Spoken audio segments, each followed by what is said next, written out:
Ang tutorial sa pag-download ng Teams, okay? So, una mong gagawin, punta ka lang dito sa teamzer.net, okay?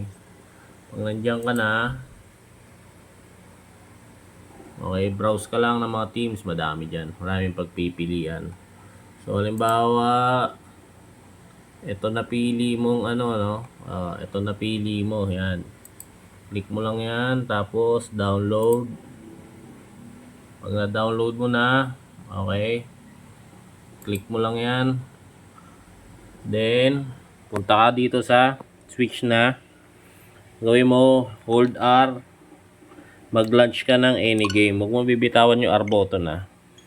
Para mapunta sa full homebrew menu. Tapos, punta ka dyan sa DBI installer. Okay. Press A. Then, kabit mo na yung Type-C mo. Para makapag-transfer ka. Computer to switch. Okay. Tapos punta ka dito sa MTP. Yan. Lalabas yan. O, yun. Lalabas na yung switch device mo dyan. So, hanapin mo yung ito yung dinownload natin. Kakopy ko na to. Copy. Tapos, punta ka sa switch device. Ayun, lumabas na siya dito. Then, punta ka dito sa SD card. Tapos, hanapin mo yung Teams folder. I-paste mo siya dyan. Okay. Pagka-paste mo, balik ka na dito sa switch. Back mo na. Press B. B uli. O, press uli R button. Launch ng any game. Huwag mong bibitawan yung R button. Okay. Tapos, punta ka dito sa Teamzer. O, yun. Lumabas na dito. Nandito na yung Teams mo. Press A lang.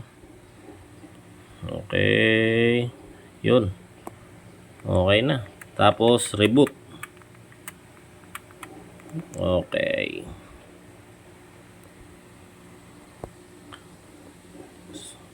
Tapos, launch MUMMC. Tayo mo lang.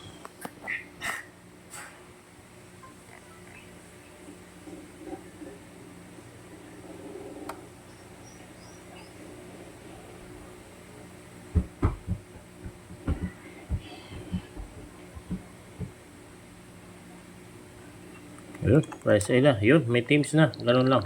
Okay?